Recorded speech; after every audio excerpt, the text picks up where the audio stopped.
Nah ini ya, jadi untuk uji hipotesis itu ada 6, sebenarnya ada 6 pokok bahasan.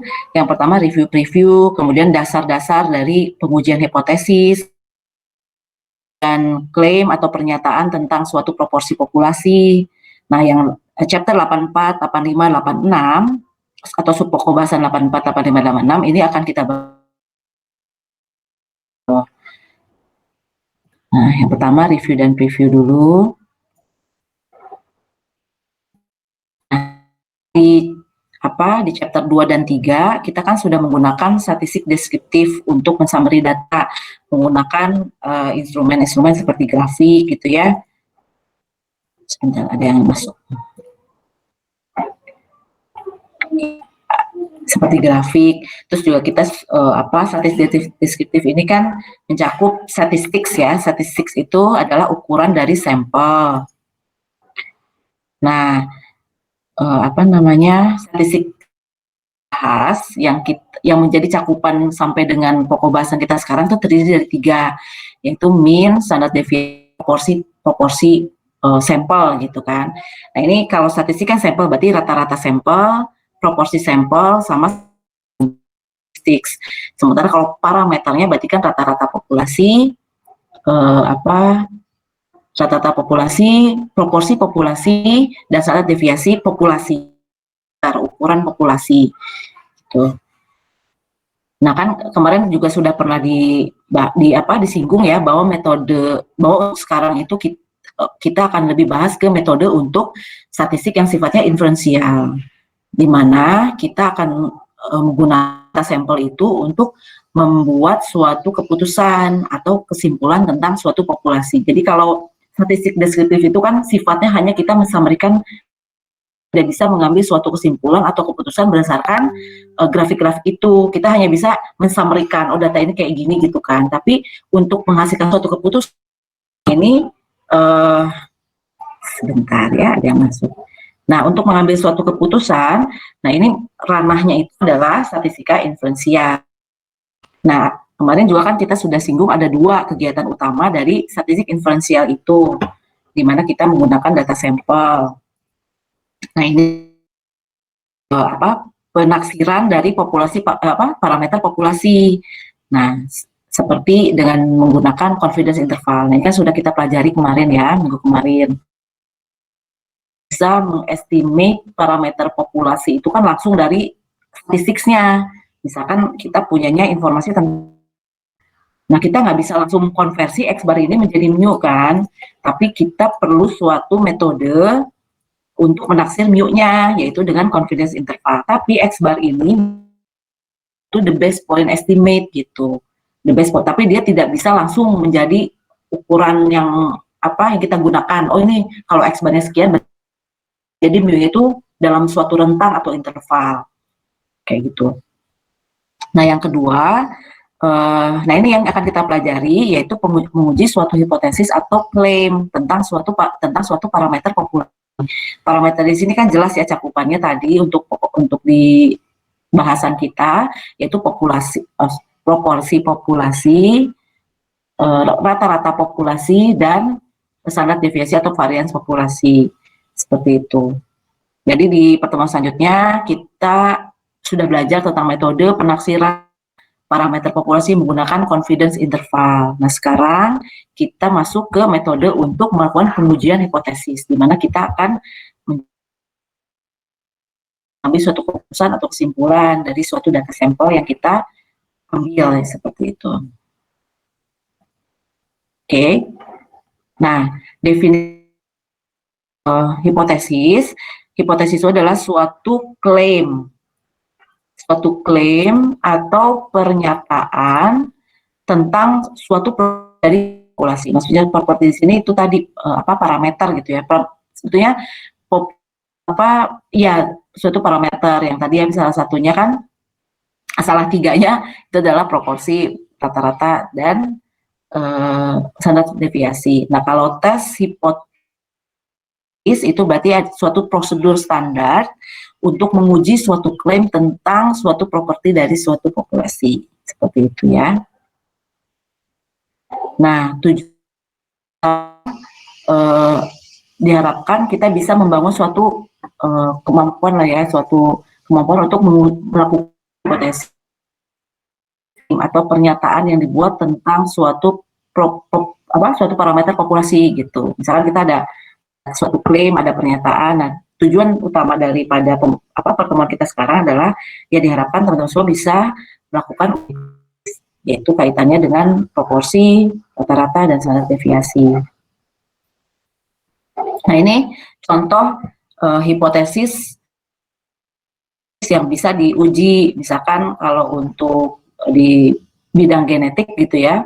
Nah, misalnya ada suatu institut genetika gitu ya, dia mengklaim, nah ini klaim bahwa metode XOR itu bisa meningkatkan peluang dari pasangan itu untuk memiliki bayi laki-laki. Nah, ini suatu klaim kan dari suatu lembaga gitu. Dia bisa mengklaim kayak gini. Nah, ini adalah kita bisa ambil sebagai hipotesis gitu.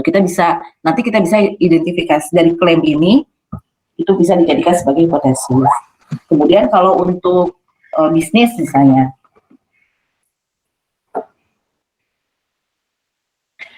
nah untuk bisnis misalnya suatu koran gitu ya,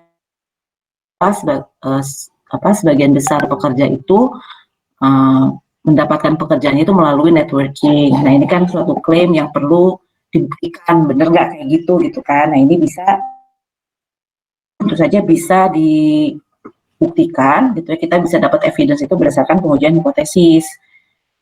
Kemudian dalam bidang medisin, jadi misalkan ada researchers medical gitu ya, nah ini juga bahwa orang yang terkena flu dan di treatment dengan suatu treatment gitu ya, nah dia nggak punya efek gitu si treatmentnya itu. Nah, ini kan juga perlu pembuktian. Ini suatu klaim, suatu hipotesis yang memerlukan pembuktian.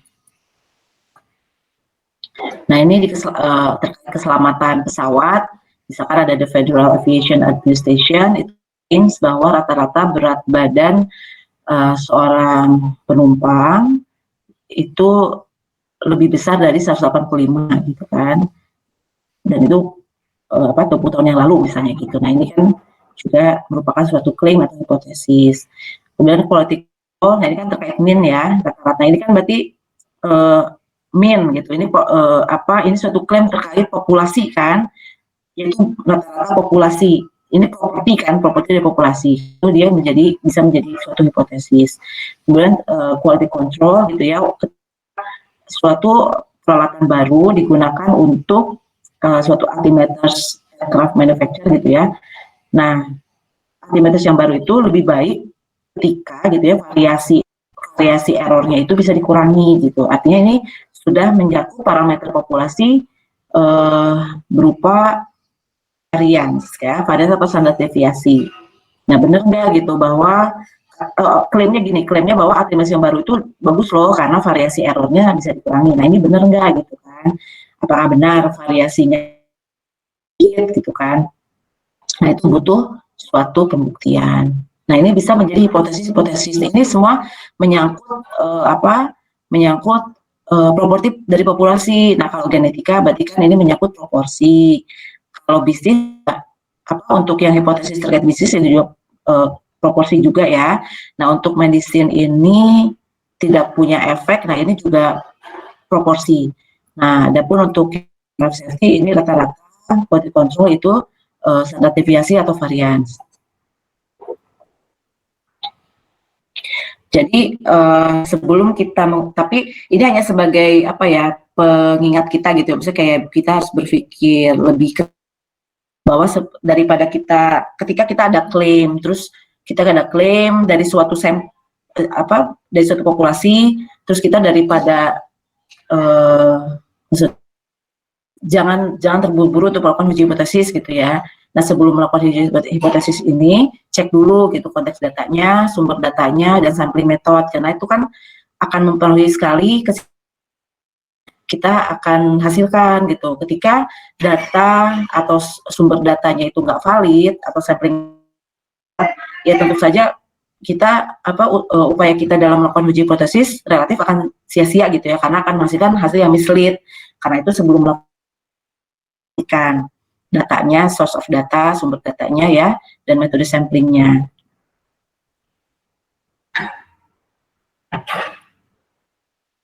Kita lanjut ya ke section selanjutnya, yaitu dasar-dasar pengujian hipotesis.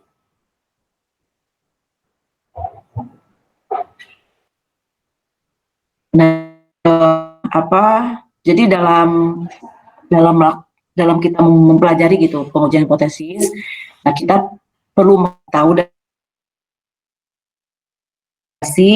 hipotesis nol dan hipotesis alternatif dari klaim yang ada gitu ya, dan bagaimana menyajikannya dalam bentuk simbol. Nah, terus yang kedua, kita perlu tahu dan mengerti juga tentang bagaimana menghitung angka dari tes statistik. Misalnya tes statistik itu kan kalau yang kita pelajari kemarin, kalau porsi itu biasa pakai Z, gitu ya. Kalau rata-rata itu bisa pakai Z atau T, tergantung deviasinya itu diketahui atau tidak, gitu ya. Nah, kalau standar deviasi kan pakai chi-square. Nah, itu kita perlu tahu gitu bagaimana cara menghitung.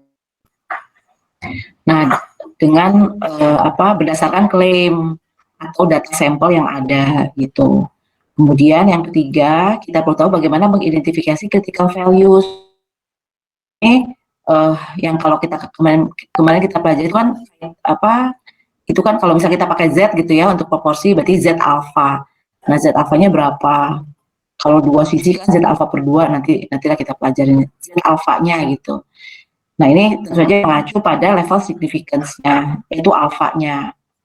Nah, kemudian yang terakhir, kita perlu mengerti bagaimana mengidentifikasi p-value berdasarkan angka dari tes statistik. Misalkan, kalau saya biasanya bilangnya misalkan Z gitu ya, Z hitung. Nah, Z yang kita hitung, tes statistik itu Z hitungnya. Dan itu ya kita bisa mengidentifikasi p-value-nya berapa. Seperti itu ya. Kemudian yang terakhir, kita perlu tahu bagaimana menyajikan atau menyatakan ya suatu kesimpulan dari suatu klaim. Tapi ini dalam suatu istilah yang teknis gitu. Artinya kalau di sini conclusion itu refer lagi ke klaim yang original.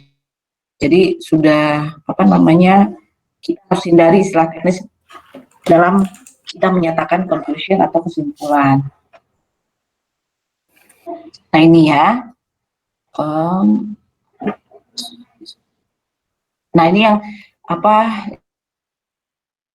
event rule untuk statistik inferensial. Jadi kalau ada suatu asumsi, nah dan dari suatu kejadian itu sangat kecil, gitu ya, maka kita bisa menyimpulkan bahwa asumsi itu mungkin tidak benar. Gitu.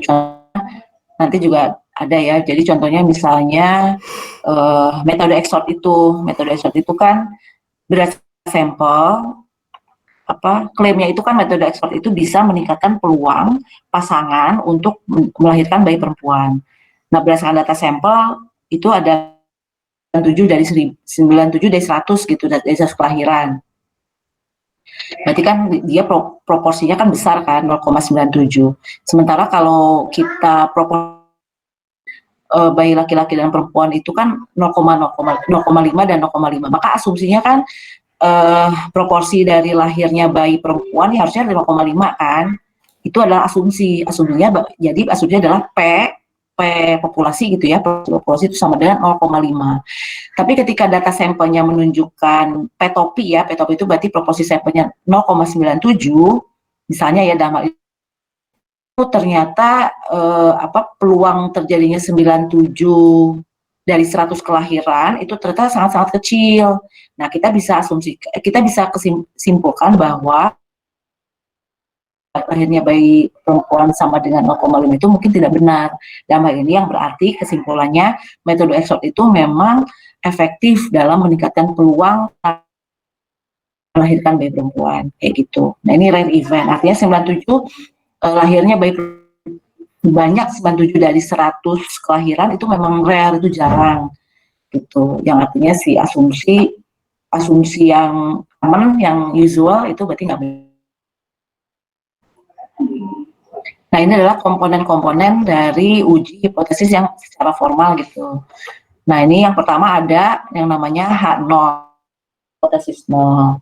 Nah, hipotesis nol itu adalah pernyataan bahwa angka dari suatu parameter populasi itu, contohnya ini ya tadi ya, proporsi populasi, rata-rata populasi sama standar deviasi populasi itu sama angka dari yang diklaim gitu, kayak gitu. Jadi bisa klaimnya apa? Kalau makanya null hipotesis itu selalu selalu mengandung sama dengan, karena dia pokoknya ketika klaim itu mengandung sama dengan gitu ya, nah dia maksudnya pokoknya dia poinnya adalah hipotesis nol itu selalu sama dengan gitu. Kemudian kita menguji hipotesis nol secara langsung. Nah, ada dua nih hasilnya ya, ini bukan kesimpulan, antara nol atau kita fail to reject nol. Ini adalah hasil daripada pengujian hipotesis hasil awal. Tapi ini kan merupakan kesimpulan. Kesimpulan nggak boleh kayak gini karena ini sangat-sangat teknis. Gitu. Jadi tapi ini perlu dinyatakan tetap. Jadi dalam pengujian hipotesis nyatakan ini, tapi ini nggak cukup. Kalau misalkan kalian dalam pengujian hipotesis reject nol, titik gitu, nah itu kurang. Harus ditambahkan dengan suatu kesimpulan. Nah ini yang selanjutnya alternatif hipotesis itu H1. Jadi hipotesis alternatif ini itu biasanya denotasinya H1, HA kecil atau HA besar. Biasanya sih H1 ya. Itu adalah pernyataan bahwa parameter itu memiliki angka yang relatif berbeda lah ya dari hipotesis nolnya. Gitu. Jadi dia itu hipotesis nolnya apa dulu? Kan kita tentukan hipotesis nolnya dulu, baru kita tentukan H1-nya yang opositnya lah, oposit dari H0. Nah, kalau untuk simboliknya, bentuk simbolnya itu adalah untuk H1, nah ini harus salah satu di antara ini, tidak sama dengan, kurang dari, atau lebih dari gitu. Nggak, jadi jangan tidak mungkin ada unsur sama dengan, misalkan kurang dari sama dengan, itu enggak. Di H1 tuh harus ini, either tidak sama dengan, kurang dari, atau lebih dari ini di H1.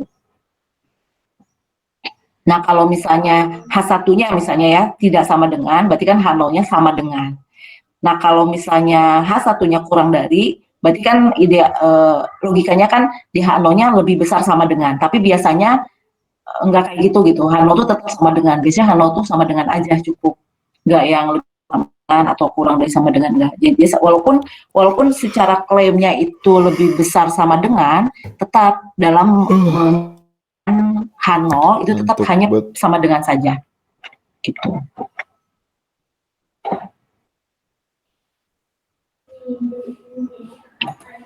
Oke.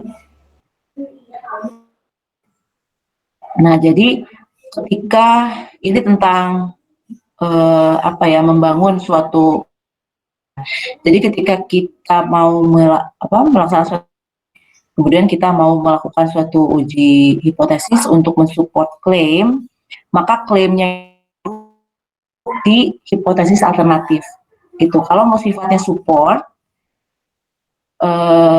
klaim kita harus di gua biasa aja. Pernyataan dari klaim tersebut gitu ya harus menjadi demikian hingga menjadi alternatif gitu. Maka kesimpulan yang kita ambil tuh bisa wordingnya itu adalah support gitu. Tapi kalau misalnya dia tidak menjadi alternatif hipotesis, maka kita nggak bisa menggunakan wording mendukung atau support ini. Kalau klaim itu tidak masuk ke dalam alternatif hipotesis atau H1. Jadi dia harus di alternatif kesenarannya. Nah, alternatif. Nanti kalian akan lihat di bagannya. Nah, jadi catatan ya terkait H1. Yang pertama tentu saja kita harus mengidentifikasi klaim atau hipotesis tertentu yang akan diujikan. Kemudian kita menyajikan dalam symbolic form gitu kan, antara sama dengan atau tidak sama dengan atau lebih dari atau kurang dari. Nah, kemudian untuk apa namanya untuk H1 itu kan oposit dari H0 kan, apa namanya, karena itu atau apa klaim ini untuk H0 atau H1. Nah, jadi nanti kedua apa itu harus oposit, maksudnya ya harus oposit H0 dan H1-nya itu. Nah, jadi untuk apa namanya H1 itu adalah pernyataan yang tidak mengandung equality. Jadi memang dia nggak boleh unsur sama dengannya. Kan tadi ya sudah ya, antara kurang dari, lebih dari, atau tidak sama dengan. Sementara kalau hipotesis 0 itu mengandung equality, sama dengan gitu. Dia harus sama dengan suatu angka yang sedang diujikan lah gitu.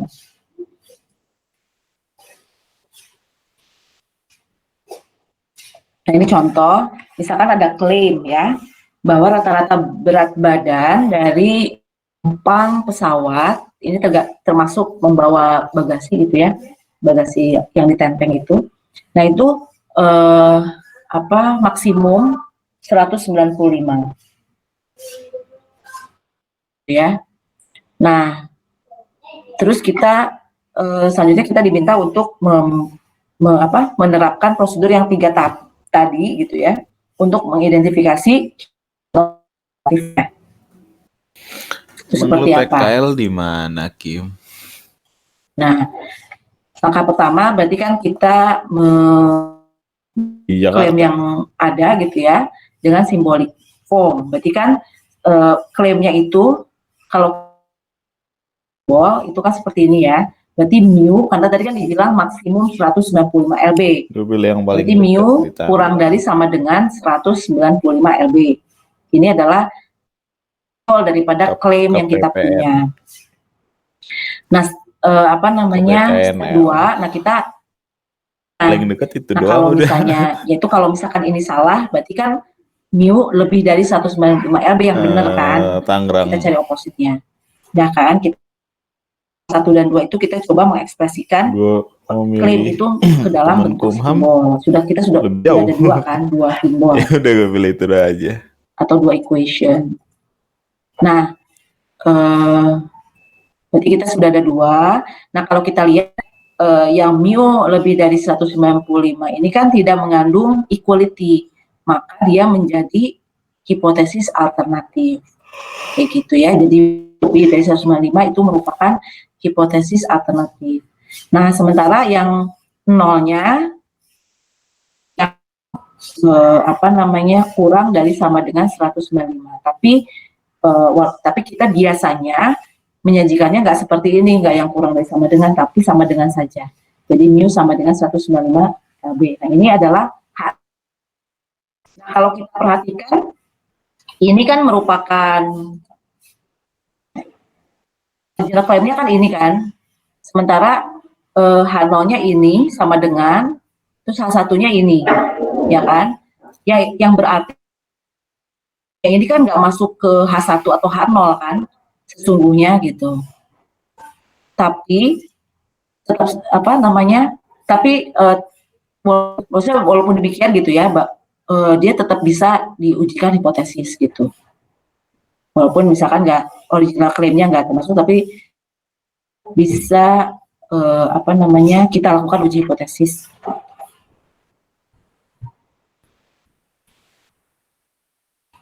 Nah, ini tes statistik.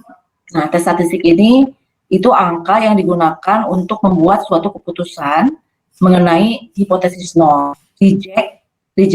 Keputusan kan 2. Reject H0 atau fail to reject H0. Kayak gitu. Nah, ini bisa tes statistik ini kan bisa ditentukan tuh dengan mengkonversi statistik sampel ke dalam suatu skor dengan asumsi bahwa hipotesis itu benar. Ini maksudnya jadi jadi kita ini poinnya tes statistik ini yang kemarin lah ya kita pelajari, yaitu Z. Kalau misalnya untuk proporsi itu kan biasanya pakai Z. Terus kalau untuk dengan catatan dia memenuhi persyaratan ya, karena kan proporsi itu kan binomial kan, kita dapat dari binomial. Nah itu kan bisa pakai Z, itu tes statistik itu ada Z gitu, tes statistiknya kalau untuk proporsi, atau untuk min berarti Z atau T gitu, seperti itu ya. Nah ini maksudnya converting ini yaitu kalau misalkan misalnya dia P topi gitu ya, sampel statistik itu udah P topi, berarti kita konversi dulu kan P topi ini ke dalam Z, suatu skor. Nah skor di sini artinya ya tes statistik itu misalkan dalam ini Z, berarti kan Z sama dengan P topi minus P per standar deviasi daripada P gitu kan, kayak gitu. Oke. Nah ini dengan asumsi bahwa hipotesis benar, karena kan kita pakai P topi dari H0 kan, gitu. Nah ini maksudnya nih, tes statistik itu P topi per P akar PQ bagi N. Nah ini kan P topi ini kan kita peroleh dari H0 kan.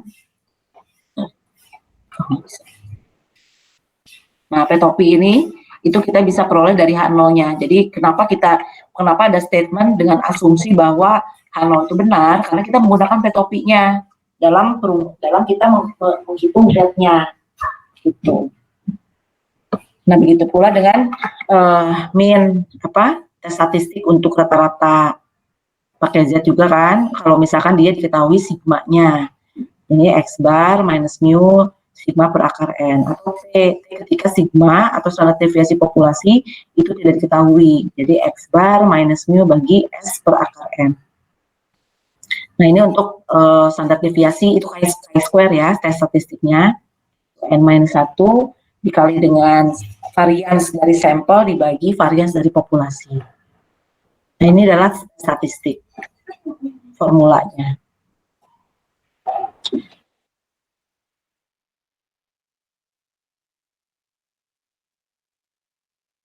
Ternyata bisa meningkatkan, ada klaim bisa meningkatkan peluang lahirnya bayi perempuan gitu.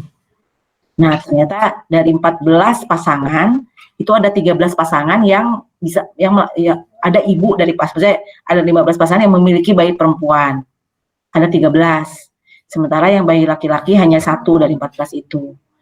Nah terus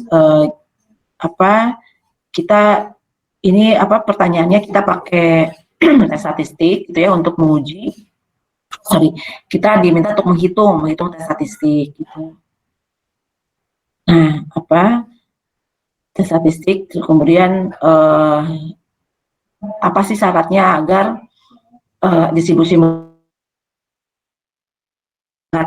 distribusi binomial. Oke.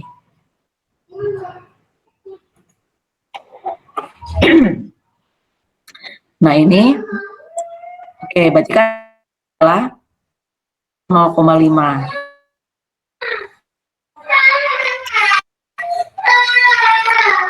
Nah ini P-nya sama dengan 0,5, itu artinya kan peluang populasi ya untuk lahir perempuan itu sama, berarti 0,5 dan 0,5. Dan kemudian karena sebentar.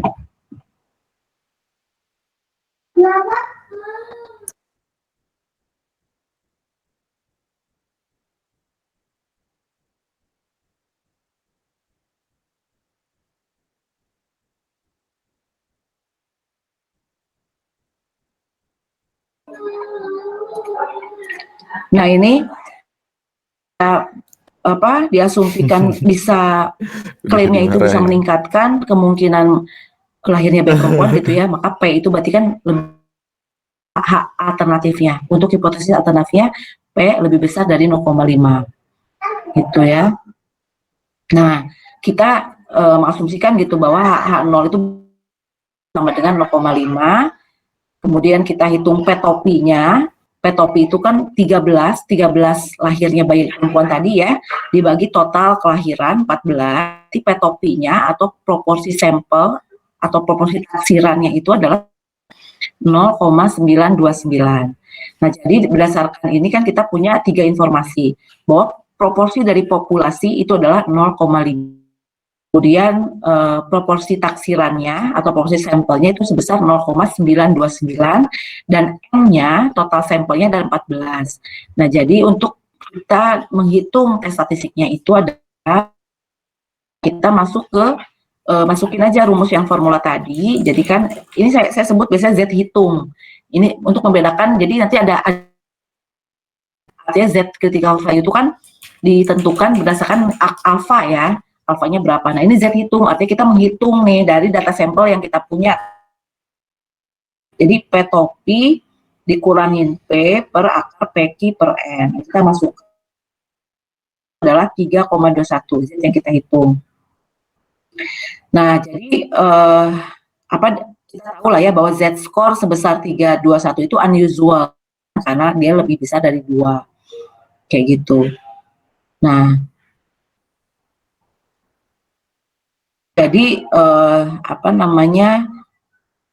artinya dia lebih besar dari peluangnya itu berarti lebih besar dari 0, yaitu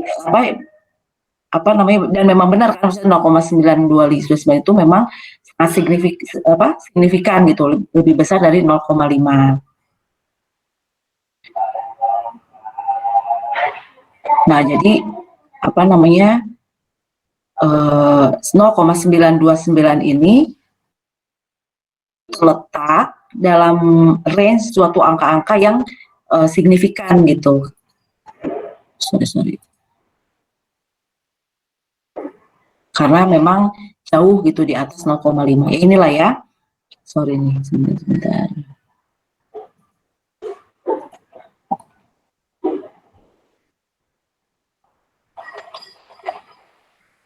Oke. Nah, jadi kan kalau misalnya dia menggunakan alfanya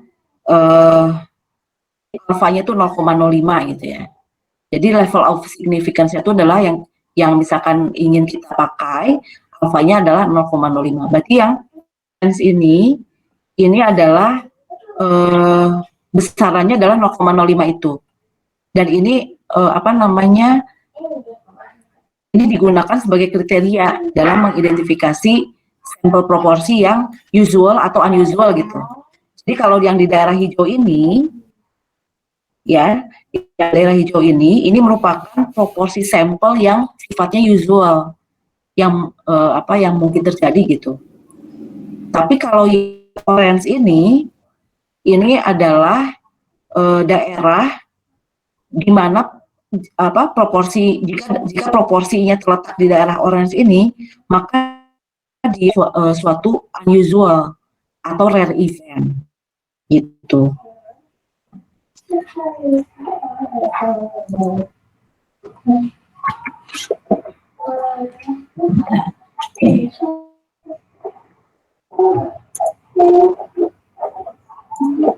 Bentar ya, saya dulu.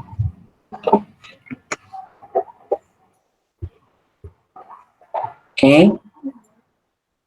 Nah, ini adalah rare event. Nah, kalau kita pakai alfa sama dengan 0,05, nah ini berarti Z hitungnya itu kan Z alfa itu, misalkan ini kita mau hitung alfa, kalau berdasarkan tabel, maka Z critical, ini critical value ya, maka Z critical value-nya itu adalah sebesar 1,645. 1,645 ini adalah Z alfa, Z 0,05, yaitu Z critical value. Kenapa? Ingatkan lagi aja ya, bahwa dia memisahkan antara daerah yang likely to occur sama yang unlikely to occur. Yang likely kan yang hijau ini, yang unlikely itu yang orange. Nah, Z ini menjadi dia critical value karena dia menjadi batas dalam kita memutuskan. Ini kan tanya dengan keputusan kita kan, keputusan apakah dia itu likely to occur atau unlikely to occur gitu, atau nanti tahap mereject nol atau kita. Nah, ternyata sampel proportion kita P topinya itu kan sebesar 0,929. Artinya P topi ini kan 0,5. Nah, kalau kita konversi ke Z, si 0,929 itu kan dia sebesar 3,21 kan tadi. Nah, 3,21 kan terletak di sini nih. Taruhlah yang garis kuning ini nih. Berarti kan dia ada di area yang orange atau area yang critical region. Ini nanti alpha itu menjadi critical region nih. Critical region. Ini dia ada di critical region kan. Petopis 0,929 itu atau setnya 3,21. Berarti dia terletak di sini lah sekitar yang kuning ini misalnya. Nah, karena itu dia bisa kita kategorikan sebagai unlikely to occur gitu. Untuk yang P-topinya ini. Kayak gitu ya. Jadi data sampel kita menunjukkan bahwa P-topi sebesar 0,929 itu dia itu merupakan rare event atau unlikely to occur, bukan kebetulan gitu. Kayak gitu ya. Nah, nanti implikasinya mungkin nanti selanjutnya ya. Coba. Nah, ini kita ada istilah critical region. Nah, critical region itu adalah suatu sekumpulan angka-angka dari suatu statistik, bisa Z, bisa T, bisa chi-square gitu ya. Ini kumpulan statistik yang menyebabkan kita mereject H0 gitu ya. Nah, jadi kalau P-topi atau Z statistiknya itu misalnya dalam ini kan kita pakai Z ya, itu terletak di area yang merah ini, maka keputusan yang kita ambil itu adalah reject H0. Ini adalah area kita mereject H0, yang orange ini. Sementara kalau yang hijau itu adalah fail to reject. Kalau kalian perhatikan, kenapa dia nggak dia bukan accept ya? Nanti akan jelaskan. Kita nggak bisa bilang ini accept. Kita ya? Kalau misalkan secara sederhana, kenapa nggak ini accept H0, ini reject H0, kayak lebih make sense. Tapi itu nggak boleh. Kalian harus hindari kata-kata accept, menerima H0. Tapi fail to reject. Jadi ketika kita tidak bisa menolak H0, artinya ketika kita menerima H0, maka kita nggak bisa bilang menerima fail to reject. Kita gagal menolak H0 gitu. Fail to reject. Jadi ini area fail to reject H0. Sementara yang hijau ya, sementara yang merah itu areanya kita mereject kayak gitu. Nah, dalam hal ini berarti P-topi sebesar ini adalah kita mereject H0. Dan ini adalah yang orange. Nah, Z di sini adalah critical value. Nah, yang area yang warna merah itu adalah critical region. Dan critical region ini sebesar berapa? Sebesar alpha. Hal ini 0,05. Nah, ini luasan area yang warna merah ini adalah sebesar 0,05. Ini ya, critical region. Nah, ada significance level. Jadi alpha itu selain juga dia menjadi acuan luasan area dari menunjukkan level of significance. Jadi level signifikansi gitu ya. Jadi si alpha itu adalah bisa menjadi peluang statistik itu akan berada pada critical region ketika hipotesis 0 itu benar gitu. Jadi jadi dia menjadi peluang bahwa itu letak di critical region ketika hipotesis benar. Nah, jadi ada ini selanjutnya common choice daripada alpha itu adalah 0,05, 0,01, 0,1. Ini tergantung daripada tingkat yang kita inginkan gitu ya, atau yang diharuskan. Misalnya kalau ilmu sosial itu masih nggak apa-apa pakai 0,1 alfanya gitu ya, masih diterima lah karena dia tidak menyangkut keselamatan. Dia kan ilmu sosial kan, ilmu yang tidak menyangkut nyawa seseorang gitu kan, dia masih bisa lah. Tapi kalau sudah ilmu-ilmu kedokteran, medicine, nah 0,1 itu sangat relatif terlalu besar karena itu kan dia menyangkut keselamatan nyawa seseorang, maka nggak bisa dia pakai 0,1 alfanya level signifikansinya. Dia tuh minimum ya 0,5 atau 0,1 gitu. Bahkan idealnya memang 0, apalagi ketika dia menyangkut keselamatan. Nah, kita memang harus sangat meminimalisir error kan kalau udah menyangkut keselamatan itu. Nanti tergantung daripada studinya berapa alfanya. Tapi memang common choice-nya itu adalah 3 ini sih. Nah, kita bahas ya. Ini adalah value yang memisahkan antara critical region. Critical region tadi kan yang warna orange kan. Nah, yaitu ketika daerah di mana kita mereject H0 ya, critical region itu. Dari angka-angka dari tes statistik yang kita fail to reject, yang tidak, maksudnya yang kita tidak menolak H0 gitu, atau fail to reject. Jauh lagi.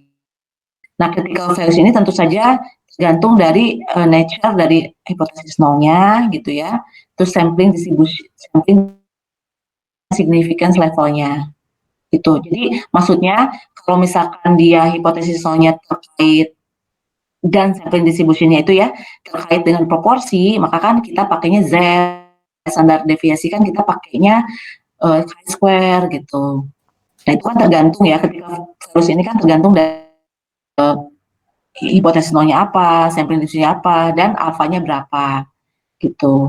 Nah sebelumnya kan kita pakai Z sama dengan 1,645.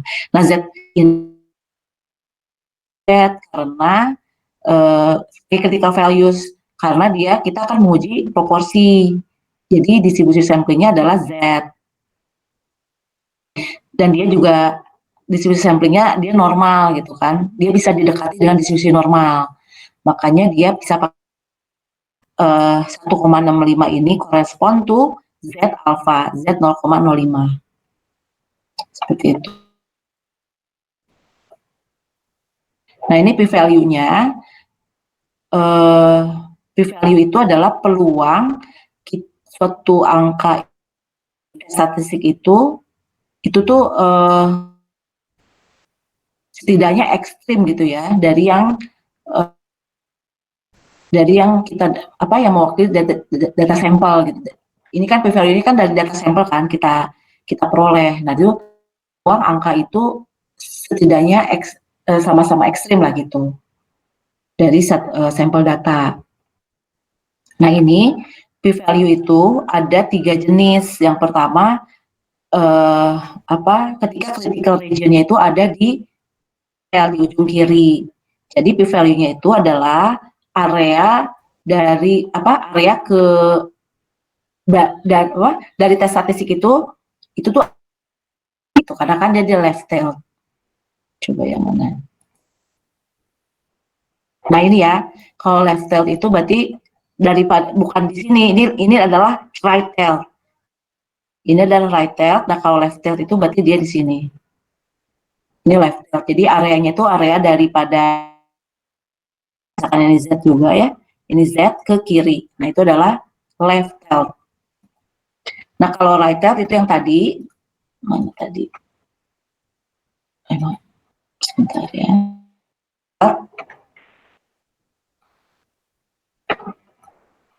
Nah ini right tail. Two tail itu berarti ada dua-duanya. Di ujung kiri dan ujung kanan tuh ada. Itu adalah two tail dan besarannya satu sisi kayak gini ya, kayak right tail itu kan besaran daripada yang orange itu kan sama. Tapi kalau dia two tail dia besarannya 0,05 bagi 2. Jadi 0,025. Beda gitu besarannya ya.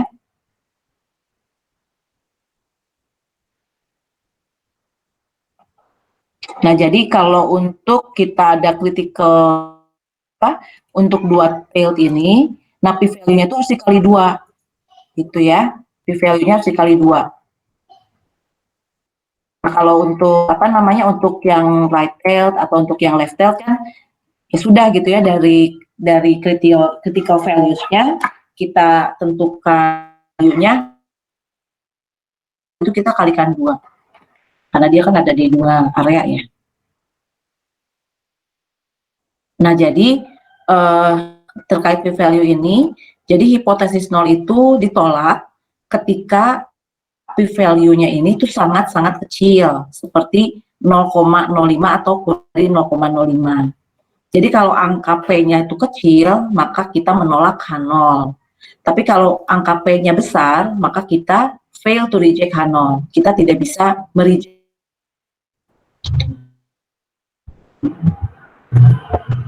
Nah ini prosedur untuk menentukan p-values.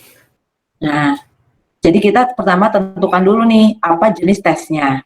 Apakah left tail atau right to tail. Kalau misalkan dia left tail, gitu ya, maka p-value-nya itu adalah area dari critical value ke kiri. Dari tes statistik yang sifatnya critical value itu ke kiri, yang orange.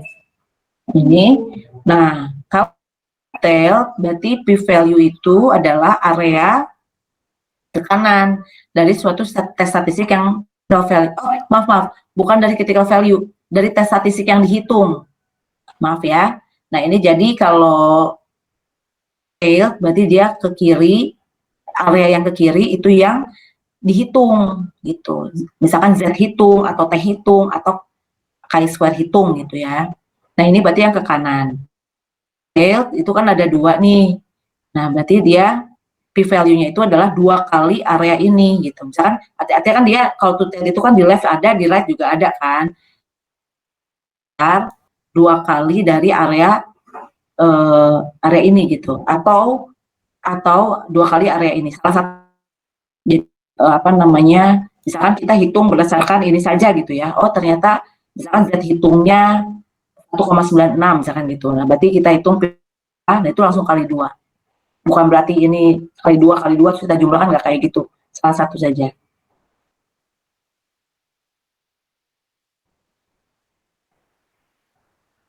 Nah, ini sebagai pengingat aja bahwa kita jangan sampai bingung gitu antara p-value dengan proporsi ya. Kalau p-value itu peluang ada suatu statistik itu ekstrim sebagaimana yang diwakili dengan data sampelnya itu. Jadi dia itu p-value itu pokoknya peluang dari suatu tes statistik atau Z hitung itu dia itu setidaknya ekstrim dari yang disajikan oleh data sampel gitu. Nah, kalau P itu adalah proporsi populasi. Nah, ini kita masuk ke contoh yang masih yang tadi ya. Jadi kan ada metode XOR gitu ya, P-nya kan P populasinya proporsinya 0,5. Z skornya itu adalah 3,21 gitu. Terus ada 13 dari 14 dari 14 kelahiran itu adalah perempuan. Kita minta untuk menentukan critical region-nya di right tail, left tail, atau two tails gitu ya. Dan kita coba tentukan p-value-nya dan menginterpretasi p-value.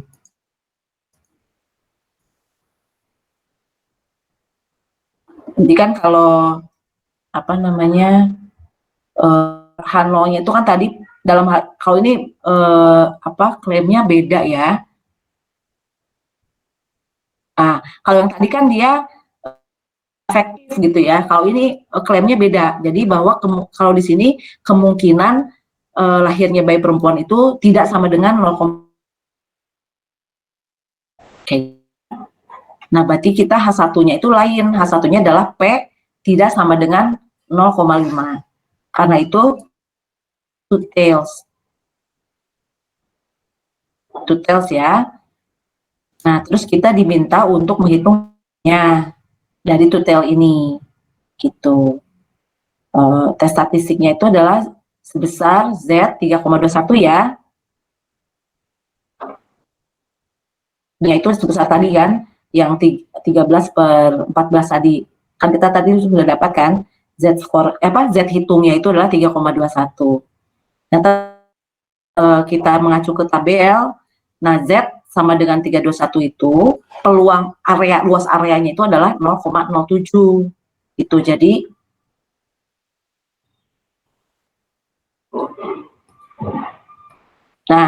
jadi 3, nah ini kan Z-nya kan 3,21. Nah, yang kuning ini. Nah, ternyata nih area yang 3,2 0,007 gitu. 0,0007 areanya. Nah, karena itu untuk mendapatkan p-value kita cukup kali 2. Jadi p-value adalah 2 dikali 0,0007 sama dengan 0,0014. Nah, inilah p-value. Kayak gitu. Nah, jadi ini kan kecil ya, kecil, maka kita bisa ini menunjukkan gitu. Memang kejadian kejadian 13 kelahiran bayi perempuan itu dari 14 total kelahiran itu memang dia rare event kan. Nah, yang artinya rare event artinya kita menolak H0 kan. Nah, ini kan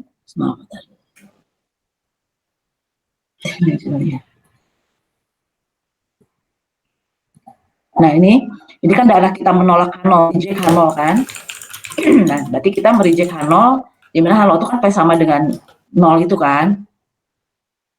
Kita mereject H0, artinya metode XOR dari gender ini gitu ya, memang dapatkan bayi perempuan itu memang bukan 0,5 gitu. Tapi nanti ini bukan kesimpulan, ini nanti kesimpulan yang tepatnya bukan ini sih, nanti kita akan pelajari. Tapi ini itu. Jadi jenis-jenis daripada uji hipotesis itu ada 3 kan ya, truth tail, left tail, sama right tail. Jadi tails dari suatu distribusi ya, itu ada ekstrim gitu ya, region sifatnya ekstrim yang dibatasi oleh critical values gitu. Nah, penentuan daripada p-values dan critical dipengaruhi dari apakah critical regionnya itu ada di two tails, left tail, atau right tail gitu. Nah, penentuan daripada apakah dia two tail, left tail, atau right tail, nah ini menjadi ini tergantung daripada klaim atau hipotesisnya. Nah, kita jadi harus hati-hati gitu ya dalam menginterpretasikan hipotesisnya, karena ini ketika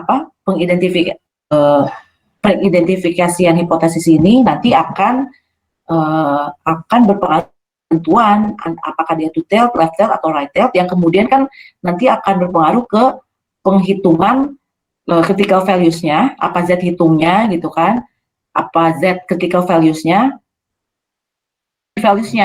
dan nanti juga pada akhirnya menentukan keputusan yang akan kita ambil.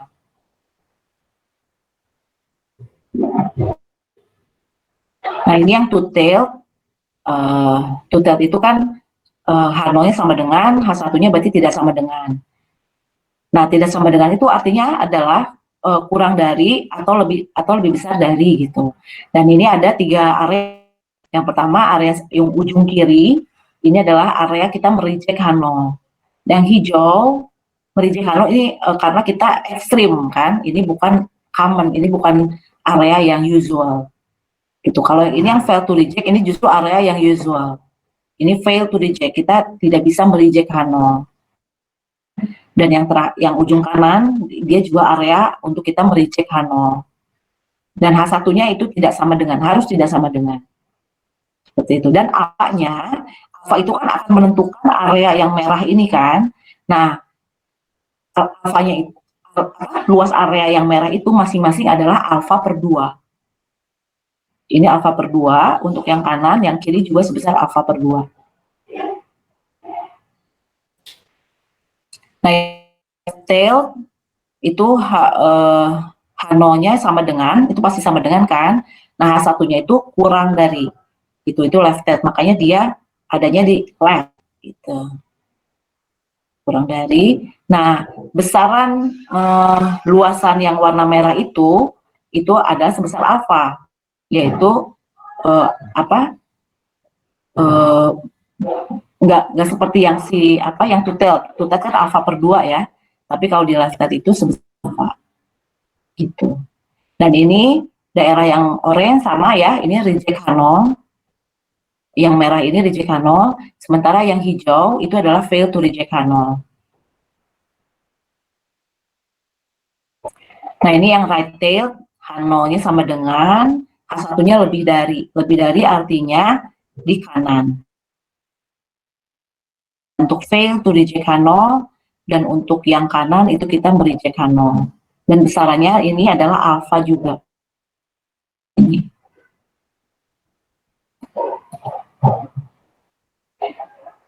Nah, dalam kita menentukan kesimpulan dari pengujian hipotesis, nah kita memang mengetes hipotesis 0 dan conclusion awal. Pasti akan kayak gini gitu sebagai konsultan awal, tapi ini tetap nggak cukup. Apakah kita mereject H0 atau kita fail to reject H0? Tapi ini tidak cukup sebagai conclusion. Ini harus ada, tapi kita harus tambahkan dengan conclusion yang lebih sederhana dan tidak teknis. Nah, ini untuk decision kriterianya ya, menggunakan metode p-value dan maka kita menggunakan level signifikansinya yaitu alpha. Membandingkan, jadi kita membandingkan antara p-value dengan significance levelnya. Jadi kalau p-value dengan alpha, maka kita menolak H0, reject H0. Tapi kalau p-value-nya itu alpha, maka kita fail to reject H0.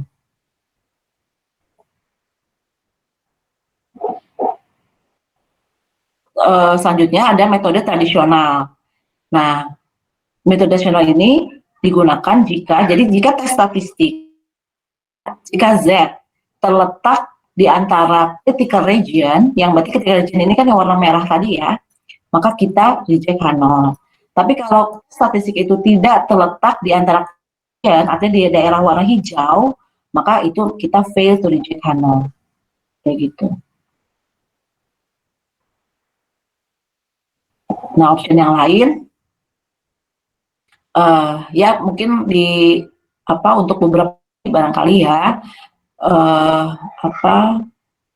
jadi p-value-nya itu kita cukup gitu, kita nggak pakai suatu level signifikan, cukup mengidentifikasi p-value-nya, kemudian keputusannya ada di pembacanya gitu. Jadi terserah pembacanya ini mau pakai level significance yang berapa gitu, mau 0,05 kah. Sudah kita tinggal, kalau pakai 0,25 berarti kita bandingkan dengan 0,05 gitu kan. Kalau si readernya itu mau pakai dengan 0,01. Jadi p-value ini sebenarnya cukup kan, cukup kan, terus nanti terserah si readernya ini mau pakai alfa berapa sebagai pembandingnya, dan kemudian dia bisa menyimpulkan sendiri apakah ditolak ataukah reject gitu. Tapi ini pemahaman saya sih agak jarang ya. Biasanya kalaupun itu di leave kepada pembaca, itu tetap misalnya dalam suatu tabel, misalkan ada optionnya, misalkan suatu koefisien dia pakai bintang 1, nah bintang 1 itu artinya dia signifikan ketika alfanya 0,1 misalnya, atau dia pakai bintang 2 ketika dia signifikan ketika pakai alfanya 0,05 kayak gitu. Jadi kita tetap menyajikan variasi alfanya, terus variasi signifikan ditolak apa, fail to reject-nya itu disajikan gitu semuanya, kemungkinannya gitu. Tapi menurut saya, tetap alfanya itu ditampilkan gitu, dia pakai alfa berapa. Nah, ini confidence interval itu, ini kan untuk menaksir parameter populasi yang mencakup angka-angka parameter yang mungkin terjadi ya, yang likely to occur tadi, gitu. Nah, kalau confidence interval itu tidak mencakup angka yang diklaim, maka kita mereject claim. Nah, ini wording daripada final conclusion. Tadi kalau yang reject H0, fail to reject H0 itu kan hanya conclusion awal gitu ya. Nah, ini adalah untuk wording final conclusion-nya. Yang pertama, kita tanyakan gitu ya, apakah klaim originalnya itu mencakup kondisi kan gitu lah. Nah, kalau dia mencakup original claim itu mencakup kondisi sama dengan, artinya yang sama dengan itu di original claim itu itu ada sama dengannya. Maka dia kan harus masuk ke H0, ya kan? Berarti original claim kita itu masuk ke H0. Nah, kan uji hipotesisnya apakah kita reject H0? Kalau kita mereject H0, maka ini wordingnya. Jadi there is sufficient evidence to warrant rejection of the claim that, gitu ya. Jadi ada bukti dari suatu klaim yaitu bla bla bla gitu. Tapi kalau dia tidak atau fail to reject H0, maka there is not sufficient evidence, gitu ya, gini-gini. Gitu. Nah kalau misalnya original claim-nya itu tidak, artinya kan dia menjadi H1 kan, karena yang sifatnya sama dengan itu harus masuk ke H0. Ternyata original claim-nya itu nggak ada kondisi sama dengan, maka dia masuknya ke H1. Nah ketika kita mereject, anehnya do you reject H0? Iya, kita reject H0, maka wordingnya ada kayak gini, the sample data support. Nah pakai support, jadi bedanya gitu. Kalau misalkan original claim-nya itu masuk ke H1, kita bisa pakai wording support. Tapi kalau dia original claim-nya masuknya ke H0, kita nggak bisa pakai itu. Ini sudah kita bahas sebelumnya. Nah, kalau dia fail to reject, maka wordingnya adalah there is not sufficient sample evidence to support the claim that, gitu. Nah, ini kayak gini. Ada perbedaan dalam pengambilan kesimpulan final. Ini tergantung dari apakah klaim itu masuk ke H0 atau original klaimnya itu masuk ke H1 gitu. Dan itu bergantung dari equality tadi, kondisi equality-nya. Apa equality atau enggak gitu. Karena itu ya yang harus diingat, karena yang pasti masuk ke H0 gitu. Nah, ini sebagai ini aja. Jadi kita jangan pernah menyimpulkan suatu hipotesis tes gitu ya dengan suatu statement yang teknis kayak Jack H0 nggak cukup gitu. Ini memang kesimpulan awal ya, tapi yang namanya kesimpulan akhir itu pernyataan yang menggunakan wording yang sifatnya non teknis dan sederhana yang mengadres ke original claim gitu. Dan ini yaitu ya hati-hati kalau misalnya dia adanya original claim ada di H0, kita nggak bisa pakai support. Kita pakai warrant tadi ya, menjamin rejection atau menjamin gitu kan. Tapi kalau klaimnya, maka kita bisa pakai support. Nanti sebagai acuan kalian kalau bisa ujian ya tabel ini aja sepertinya. Nah tabel ini bisa dijadikan dijadikan acuan lah dalam mengambil kesimpulan final. Oke. Nah ini accept versus to reject. Nah beberapa teks itu ada yang pakai istilah accept hipotesis nol. Sebenarnya kalau kita kan fail to reject, dari tadi kan kita nggak ada kan accept menerima H0 tuh nggak ada, kita pakai istilah itu. Kita pakainya fail to reject. Nah ini kenapa kita nggak pakai accept? Karena sebenarnya kita tidak sedang membuktikan. Kita memang sedang mengetes, tapi bukan membuktikan dari hipotesis nol, membuktikan itu. Gitu. Kita jadi dan sesungguhnya kalau saya baca di beberapa artikel, nol itu memang sesungguhnya relatif tidak bisa dibuktikan sebetulnya. Jadi kalau misalkan dia fail to reject, itu makanya kita kesimpulannya itu kita nggak punya bukti nih untuk menolak H0, karena kalau melakukan studi itu kan harapannya apa? Harapannya itu kan misalkan kita studi apakah suatu treatment ini memiliki dampak. Kita akan melihat koefisiennya kan, koefisien daripada treatment terhadap dampaknya. Nah, yang diharapkan apa? Diharapkan itu adalah signifikan gitu. Yaitu terletak di daerah yang merah. Itu yang kita harapkan, bukan menerima H0. Kalau menerima H0 itu artinya kan kita malah relatif kita nggak bisa bicara sesuatu gitu. Kita tidak bisa menyimpulkan apa-apa gitu. Kalau misalkan dia fail to reject. Tapi kalau kita memang reject H0, kita bisa bilang, oh ya, bahwa treatment ini memiliki dampak yang signifikan. Jadi karena signifikansi itu ditentukan kita peroleh ketika H0 itu ditolak justru. Hasil H0 ditolak, terutama dalam studi-studi yang pada umumnya lah studi itu memang kita harapannya tuh H0 itu ditolak gitu, bukan diterima.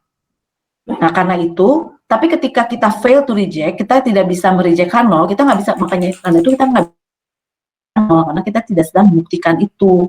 Justru yang kita buktikan dulu adalah sebetulnya H1-nya gitu. Sebetulnya H1-nya itu yang mau kita buktikan, karena itu kita berharap hasilnya itu kita bisa reject H0 agar kita bisa bilang bahwa ada dampak nih secara signifikan gitu. Karena itu bukan accept H0 tapi fail to reject yang lebih tepat. Dan kesimpulannya adalah the available evidence is not strong enough to warrant rejection, kayak gitu. Kesimpulannya itu.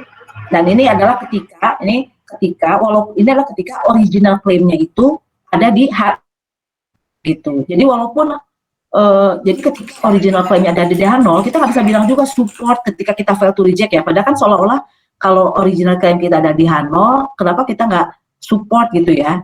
Nah itu karena biasanya original claim yang sama dengan ini, ya itulah yang kita tidak harapkan gitu.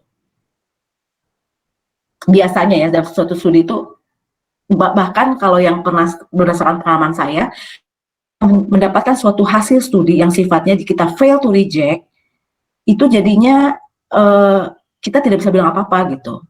Itu sebagian kecenderungannya kita akan mereview ini apakah ada yang salah dengan datanya, apakah ada yang salah dengan dengan metodenya reject gitu. Karena apa? Karena yang kita harapkan adalah reject H0, itu yang kita harapkan agar kita bisa bilang signifikan gitu. Kayak gitu ya. Nah ini kita ada type 1 error. Nah type 1 error ini adalah alpha. Nah ini ya alpha, ini adalah alpha itu jadi perannya macam-macam. Dia bisa critical region, berapa area kan, misalkan kita mau derajat kepercayaan 90%, berarti kan level significance-nya alpha. Alpha itu berarti ada tiga peran lah. Dan yang ketiga alpha juga sebagai type 1 error, sebagai error juga dia. Artinya atau kesalahan dalam menolak H0 ketika H0 itu benar gitu. Iya kan? Kalau misalnya, pokoknya kan kita kan nggak ada sebentar. Nah, poinnya kan kalau dia statusnya itu terletak di daerah orange ini, kita nggak ada cerita. Pokoknya keputusan kita menolak H0. Artinya ini juga menjadi peluang bahwa ada kemungkinan kesalahan dalam kita mereject H0 itu benar. Gitu. Itu hanya sebagai peluang, menunjukkan suatu peluang adanya suatu kesalahan menolak H0 ketika H0 itu benar. Alpha. Gitu. Jadi alpha itu sebagai suatu area untuk kita menolak H0, artinya dia menjadi peluang juga kita menolak H0, kita salah gitu, kita salah dalam menolak H0 ketika H0-nya benar. Nah untuk yang tipe kedua, nah itu adalah simbolnya beta. Dia itu adalah kesalahan dalam fail to reject H0 ketika sebenarnya H0 itu salah. Berarti yang hijau itu kan, di area yang hijau itu kita pasti akan mengambil keputusan bahwa fail to reject H0. Nah itu juga menjadi suatu peluang untuk kita salah dalam mengambil keputusan fail to reject ketika hipotesis itu sesungguhnya salah, yang seharusnya di reject gitu.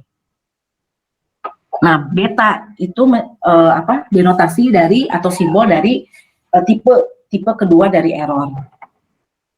Nah ini ya, jadi kalau misalkan keputusannya itu kita mereject H0, kita mereject H0 berarti kan karena letak di orange gitu. Nah bisa jadi kita mereject H0 padahal H0 itu benar, berarti dia error kan. Nah ini adalah sebesar alpha. Kalau misalkan kita mereject H0 dan H0-nya memang salah, berarti itu udah correct decision. Atau ini yang we fail to reject H0 dan ternyata H0 itu memang benar, berarti ini sudah correct ya. Tapi kalau kita we fail to reject ternyata H0-nya itu salah, maka dia masuknya ke tipe error yang beta, tipe error 2. Nah misalnya ini ya, ini masih yang tentang tadi yang metode XOR. Nah ternyata peluang bayi perempuan tadi kan P lebih dari 0,5. Berarti kan ini kan H0-nya P sama dengan 0,5, satunya P lebih dari 0,5. Nah sekarang identifikasi tipe 1 error dan tipe 2 errornya. Nah tipe error 1 tipe 1 error tipe 1 ini kan kesalahan menolak H0 ketika H0 benar. Berarti kan dia itu alfa. Jadi error dari tipe 1 ini adalah ketika kita menyimpulkan bahwa ada sufficient evidence support P lebih dari 0,5 padahal pada kenyataannya dia sama dengan 0,5. Nah, ini kan H1 nih. Gitu. Kalau tipe 2 berarti kita fail to reject P sama dengan 0,5 gitu ya. Padahal in reality P itu lebih dari 0,5. Ini kan error lah gitu dan kita mengambil suatu kesimpulan awal. Nah, bagaimana cara mengkontrol type 1 and type 2 errors? Nah, ini kan kita harapannya alpha dan beta itu kan ya seminimal mungkin lah. Jadi kan artinya kita yang correct decision-nya semakin besar gitu. Kan berarti harapannya alpha sama beta dengan kata lain sekecil mungkin gitu. Agar kita pengambilan keputusan kita tentu saja semakin yang benar itu semakin besar kan peluangnya. Nah, tapi ini ada behavior-nya gitu. Dari alpha dan beta itu mereka punya karakteristik tertentu. Jadi kalau kita punya alfa yang fix gitu ya, misalkan sebesar 0,05. Nah, ketika kita memperbesar jumlah n, nah ini akan menyebabkan beta itu juga menurun gitu. Ternyata gitu, ini berdasarkan studi empiris. Jadi ketika alfa itu tetap, n-nya meningkat, beta akan turun. Tapi kalau misalkan kita punya n yang sama, ketika kita punya n yang sama, kemudian kita coba turunkan alfa. Oh, saya mau error dalam penelitian saya kecil gitu kan. Jadi dari 0,05 saya turunin jadi 0,01. Tapi ternyata kalau kita sampel size-nya fix, nah dia bisa menyebabkan peningkatan dalam B. Jadi kan trade off gitu. Walaupun kita turunin error di alfa, nah si error yang lain betanya akan naik gitu. Atau sebaliknya, kalau kita meningkatkan alfa, si betanya akan turun gitu. Jadi dia sifatnya kayak gitu. Karena itu berdasarkan empiris sih, untuk menurunkan alfa dan beta, maka kita perlu meningkatkan sample size. Artinya apa? Peningkatan jumlah sample size itu bisa meningkatkan akurasi dari uji hipotesis kita. Kenapa? Karena alfa dan beta pun ikut menurun.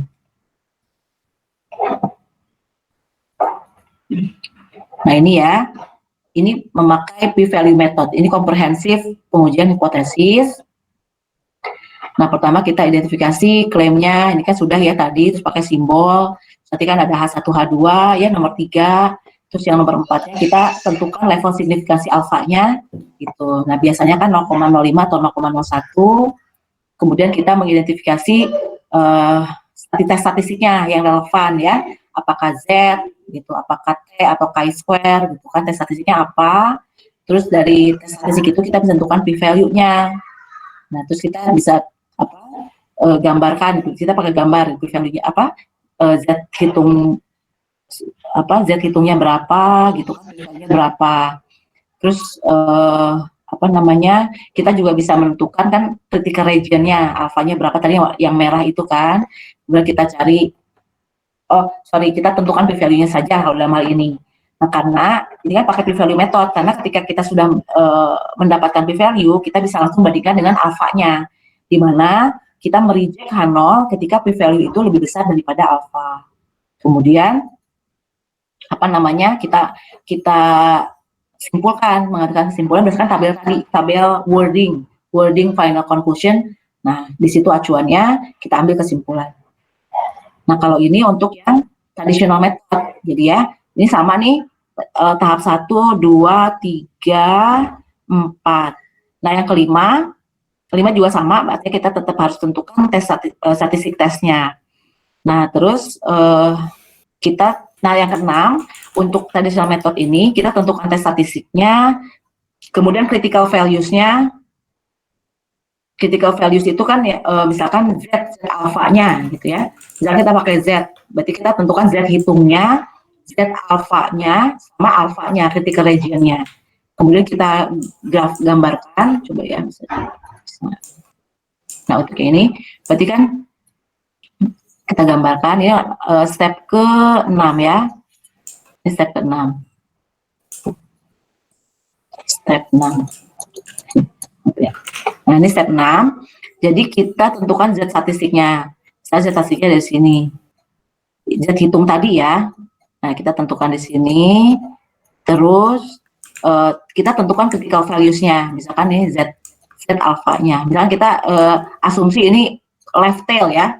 Nah, berarti kan ini kan area daripada critical region-nya. Misalkan ini sebesar alpha kan, critical region. Nah, ketika Z hitung ini letak di critical region, maka kita bisa menolak reject H0. Karena kan ini area untuk mereject H0. Tapi kalau Z hitungnya itu ternyata ada di daerah sini, sorry. Nah, Z hitungnya ada di daerah sini, ya. Nah, artinya dia di daerah yang hijau. Artinya tadi dia di daerah yang hijau tadi kan. Nah, ini daerah yang hijau, maka kita fail to reject H0. Karena kan ini merupakan daerah fail to reject H0. Kayak gitu. Yang merah ya.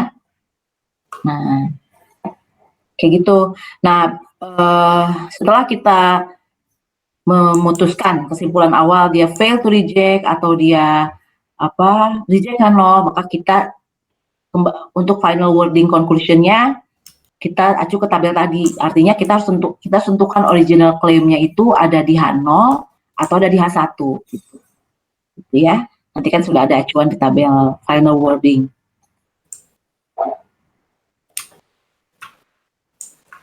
Nah, jadi ini untuk yang komprehensif masih kontinu ya. Jadi untuk confidence interval dari parameter populasi itu kan dia mencakup angka-angka yang likely to occur kan. Karena itu kita mereject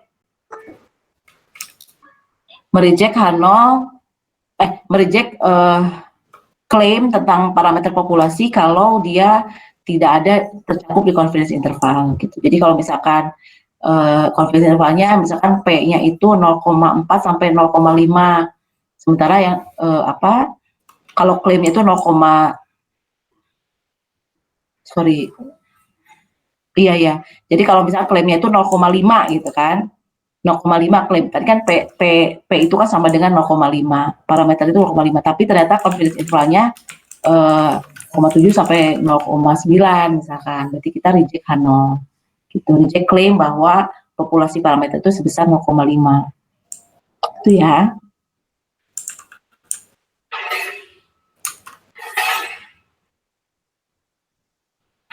Oke.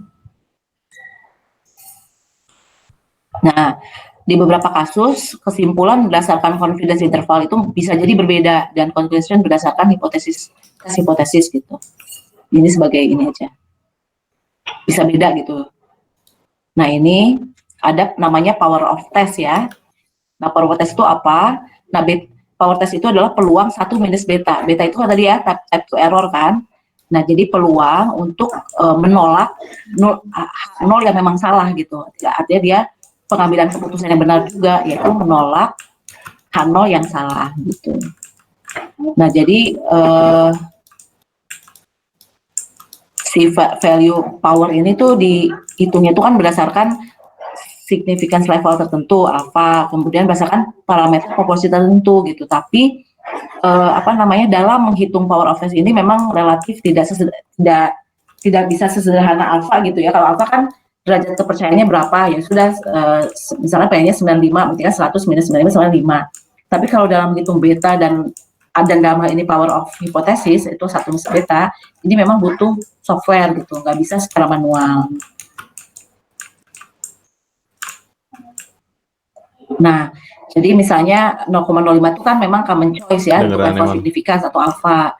Nah, kalau untuk power, derajat power ini itu setidaknya 0,8 gitu, atau bahkan juga ada yang 0,85 atau 0,9 gitu. Jadi ketika kita akan mendesain eksperimen, kita perlu nih mengconsider seberapa berbeda gitu antara angka yang diklaim dengan value-nya gitu. Nah, jadi si power sama alpha itu bisa kita jadikan pertimbangan dalam kita menentukan required sampelnya. Tuh.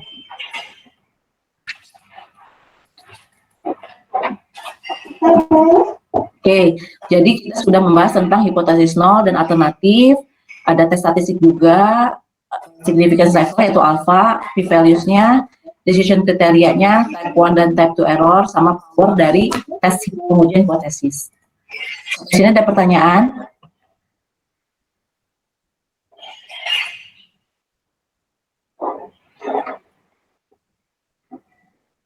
Oh, sebentar ya.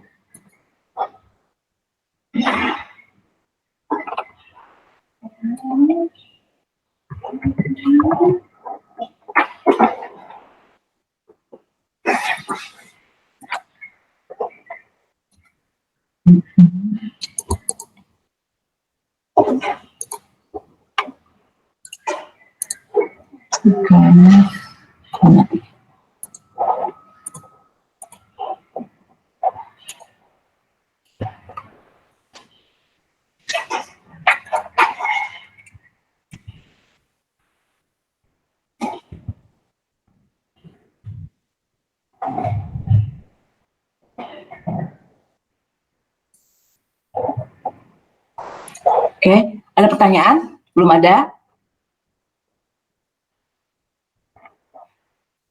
Belum, Bu. Belum ya? Kalau gitu kita lanjut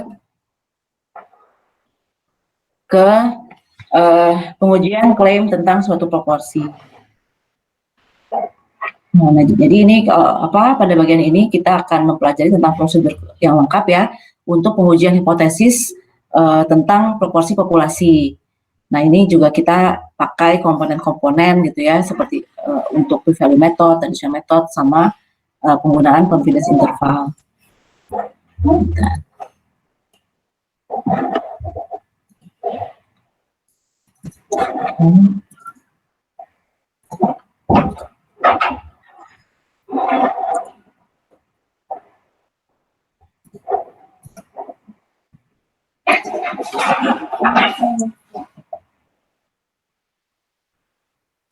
Jadi ada untuk pengujian hipotesis terkait proporsi itu ada dua, yaitu penggunaan distribusi normal sebagai pendekatan dari distribusi binomial, dan yang kedua penggunaan exact metodenya berdasarkan distribusi peluang binomial. Tapi untuk yang kedua ini itu juga relatif lebih rumit, jadi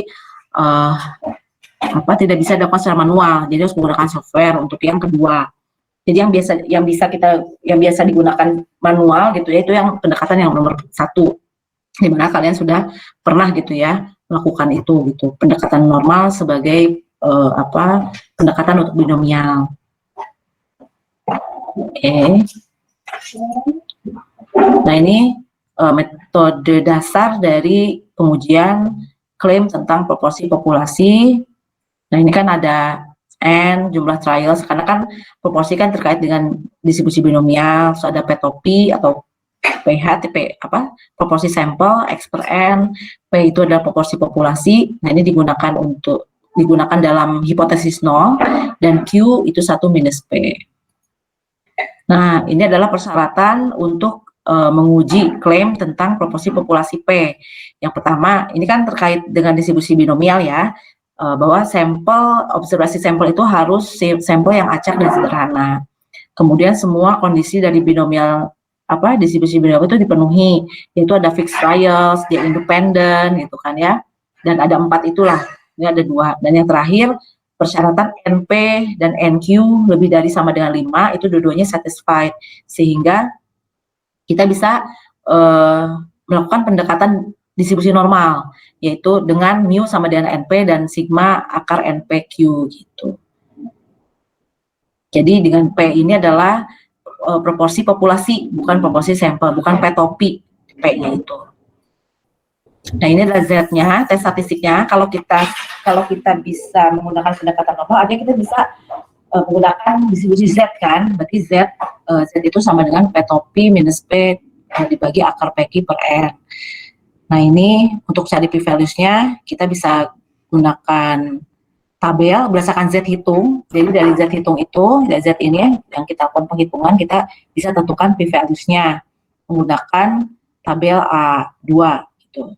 Dan kemudian kita bisa menentukan critical values menggunakan tabel A2 juga. Dan ini berdasarkan Z alpha. Ya, kalau misalkan p-values itu dari Z hitung, nah ini dari Z hitung. Untuk bedain aja sih, misalkan Z hitung. Nah, kalau critical value itu dari Z alpha-nya. Z alpha kalau dia one tail ya, tapi kalau dia Z alpha per 2 kalau dia two tails. Ini yang two tails.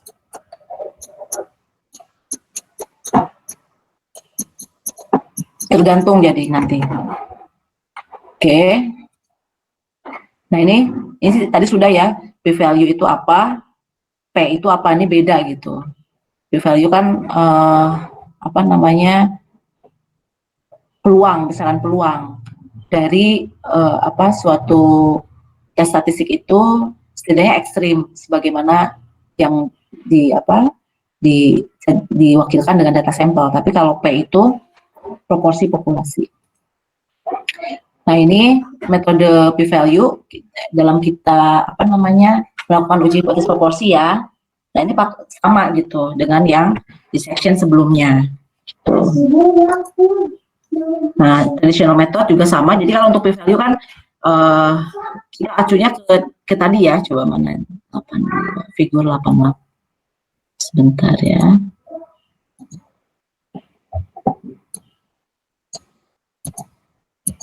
Nah ini ya, ini kan comprehensive hypothesis untuk p-value method. Nah ini di sini nih.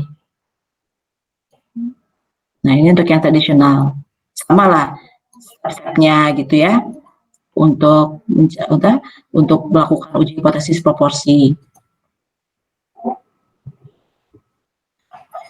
Nah jadi kalau kalau kita menguji klaim tentang proporsi populasi, jadi kalau kita pakai metode tradisional, artinya artinya kan kalau tradisional metode kan acuannya adalah statistiknya kan, apakah dia terletak di critical region atau enggak. Tapi kalau atau kita pakai metode p-value, jadi membandingkan antara p-value dengan alfanya, itu sama, dia akan menghasilkan hasil yang sama. Kenapa? Karena mereka menggunakan standar deviasi yang sama, gitu ya, berdasarkan P proportionnya yang diklaimkan. Tapi kalau kita pakai confidence interval, nah itu pada beberapa kasus memang bisa sama, bisa berbeda, maaf, karena penggunaan standar deviasinya barangkali berbeda gitu. Karena dia standar deviasinya itu dari estimated standard deviasi berdasarkan sample proportion gitu. Jadi standar deviasinya boleh jadi berbeda yang digunakan. Kalau di metode tradisional dan p-value, standar deviasi dari klaim, proporsi P yang diklaim gitu ya. Sementara kalau untuk confidence interval itu kan dari standar deviasi berdasarkan P-topi gitu. Jadi memang bisa berbeda. Nah, untuk strategi yang baiknya, jadi kita menggunakan confidence interval itu untuk mengestimate proporsi populasi gitu. Tapi kalau untuk pengujian itu kita pakainya p-value atau traditional method. Nah inilah kenapa kemarin dibilang bahwa confidence interval itu nggak bisa digunakan untuk formal gitu. Kenapa? Karena dia memungkinkan kita untuk mendapatkan hasil yang berbeda ketika kita menggunakan p-value atau traditional method gitu. Jadi confidence interval itu bisa baik digunakan ketika kita mau menaksir proporsi populasi gitu. Tapi ketika untuk menguji, kita gunakan p-value dan traditional method. Nah ini contohnya jadi ada suatu studi gitu ya, di mana 57 dari 104 wanita hamil itu bisa menebak dengan benar jenis kelamin bayinya gitu. Nah ada klaim gitu ya, klaim bahwa success rate dari such cases itu nggak lebih dari 50%. Artinya dia meragukan, enggak kok ya maksudnya dia karena dia cuma 57 dari 104 ya berarti memang peluang tebakan benar itu ya enggak ya sama dengan 50% gitu. Enggak berbeda dari 50% artinya. Itu kan kita diminta untuk menguji gitu klaim tersebut. Yang pertama, apakah requirement satisfied? Dia simple random sample, terus fixed number of trials-nya 104. Ada 2 kategori, tebakannya benar atau tidak. Kemudian jumlah sampelnya gitu ya, jumlah suksesnya N dikali P. Berarti kan sebesar 52 itu lebih dari 5 peluang, ini jumlah yang sukses, ini jumlah yang gagal ya. Ini berarti terpenuhi nih, kita bisa pakai Z. Nah, jadi kan original claim-nya itu adalah P-nya itu sama dengan 0,5. Ini adalah original claim-nya. Dia masuk ke H0 kan, karena dia sama dengan. Kemudian opositnya apa? Berarti P tidak sama dengan 0,5. Nah, P tidak sama 0,5 itu tidak mengandung sama dengan kan, makanya dia menjadi H1. Akhirnya H0-nya itu adalah P sama dengan 0,5, di mana ini tuh mencakup H0 ini mencakup original claim-nya. Sementara H1-nya itu adalah P tidak sama dengan 0,5. Nah, significance level yang mau dipakai apa? Misalnya alpha sama dengan 0,05 ya, itu harusnya 0,05 kayaknya. Ini 0,05. Karena ya mungkin kita pakai 0,5. Terus significance levelnya alpha 0,05. Kemudian ini kan terkait proporsi, berarti kan kita P-topi. Relevan statistiknya adalah P-topi gitu, proporsi sampel. Terus kita bisa hitung Z-nya 0,98, Z-nya itu ya kan dengan memasukkan ke rumus ini. Nah, karena dia tidak sama dengan, berarti kan dia masuknya ke jenis two-tailed test. Jadi p-value-nya adalah twice, 2 kali dari area ke kiri dari tes statistik gitu. Coba ya. Nah, ini kan ini 0,05 ya, alfa kan ini tuh. Nah, ini Z-nya adalah 0,98. Nah, nanti dicari 0,9, maaf di sini. Misalkan 0,98 ada di mana? Nah, gini, misalnya 0,98. Nah, ini P-nya berapa? P-value-nya berapa? Itu kan. Nanti ini dikali 2, p-value dari sini dikali 2, kenapa? Karena dia kan two-tailed, ada di sini juga. Ini minus 0,98. Jadi ada 2, jadi p-value yang didapat dari 0,98 ini dikalikan dengan 2. Nah, itu p-value-nya. Nah, ternyata p-value-nya itu adalah 0,1635 ya. Area yang kanan itu sebesar 0,1635. Gitu. Nah, ini dikalikan dengan 2, berarti 0,3270. Gitu. Atau kalau software itu 0,3268. Seperti itu. Nah, terus kita bandingkan kalau pakai metode p-value, karena bandingkan antara p-value dengan alfanya. Karena 0,3270 itu lebih besar daripada level signifikansi yaitu 0,05, maka kita fail to reject H0. Jadi kita bukan bilang accept H0 gitu, bukan ya. Nah, karena ini kan wordingnya di tabel tadi ya, karena si H0-nya itu ada mencakup original claim, maka ini kata-katanya. There is not sufficient evidence to warrant rejection of the claim that women who guess the sex of their babies have succeeded ini, gitu ya. Tapi kalau misalkan H0-nya original claim-nya ada di H1, maka ini kata-katanya jadi beda, bisa support. Karena ini original claim-nya ada di H0, maka kita kata-katanya adalah warrant rejection ini. Oke. Nah, bagaimana kita memperoleh P-topi? Nah, P-topi itu kadang kita bisa dapatkan secara langsung. Misalkan ada 10% dari mobil sports gitu ya, itu merah. Berarti kan P-topinya 0,1. Tapi kadang kita ngitung dulu gitu. Misalkan ada 96 rumah tangga yang disurvei itu memiliki TV kabel, sementara 54 enggak. Berarti untuk mencari proporsi, berapa proporsi rumah tangga yang memiliki kabel TV kabel itu adalah 96 per total dari yang disurvei ya. 96 per 96 plus 54 sama dengan 0,64. Gitu. Jadi kadang kita bisa dapetin langsung, kadang kita harus hitung dulu gitu. Nah, ini untuk metode selanjutnya itu ketika kita menguji klaim tentang pakai exact method. Kalau yang sebelumnya kan kita melakukan pendekatan distribusi normal. Nah, ini pakai exact methodnya nih, yaitu kita menggunakan metode distribusi binomial gitu. Gitu ya, tapi ini sudah kalau secara umum gitu ya, bahwa ketika kita mau menggunakan metode menguji hipotesis terkait proporsi menggunakan metode peluang binomial, artinya exact method ini, nah kita nggak bisa nih menghitung manual gitu, jadi kita harus menggunakan software lah gitu. Dan ini nggak perlu ada ada requirement NP dan NQ lebih besar dari sama dengan 5, karena kan kita mau pakai metode exact gitu kan. Kita nggak sedang dalam rangka menggunakan distribusi normal gitu. Jadi asumsi ini nggak perlu terpenuhi kayak gitu. Kayak gitu ya. Dan kita juga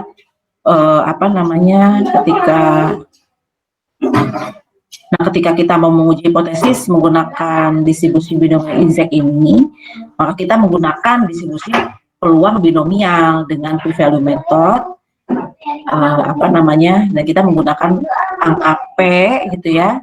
Jadi menggunakan p-value method, menggunakan P yaitu proporsi populasi gitu. Nah, kalau misalkan left-tail test, p-value-nya itu adalah peluang munculnya X atau lebih sedikit gitu dari N trials gitu ya. Kalau untuk right tail itu p-value adalah peluang munculnya X atau lebih sukses gitu ya, munculnya X atau lebih ini terkait sukses gitu ya di antara N tails. Terus nanti caranya kalau kita kayak gini, jadi dia twice gitu.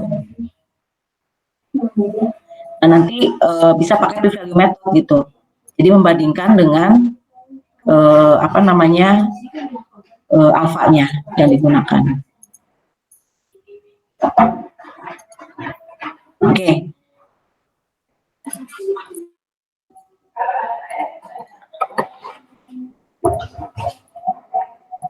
Untuk materi bahasan, nah kita sampai dengan slide berapa tadi? Ya, slide 85 ya. Nanti untuk slide selanjutnya 86 sampai 139 itu kita akan lanjutkan di pertemuan selanjutnya. Nah, sampai sini ada pertanyaan? Tadi kita sudah membahas apa? Membahas dasar-dasar pengujian hipotesis, terus kita sudah masuk ke, walaupun kan untuk pengujian hipotesis proporsi ini sudah dibahas ya di bagian awal-awal gitu, bagian dasar-dasar dari pengujian hipotesis. Sampai sini ada pertanyaan?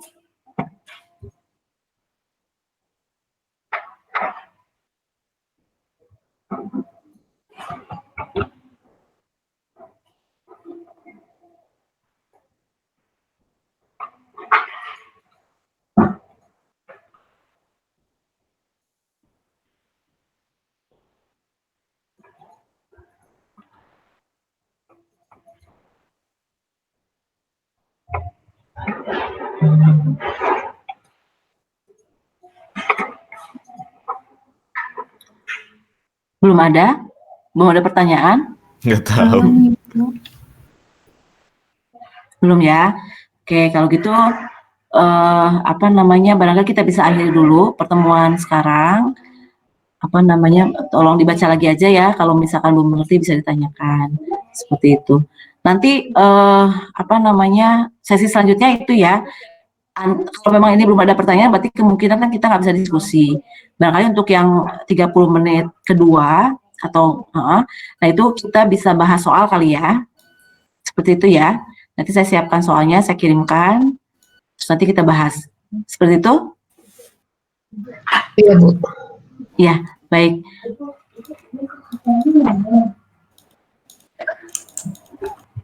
Oh ya, kalau gitu saya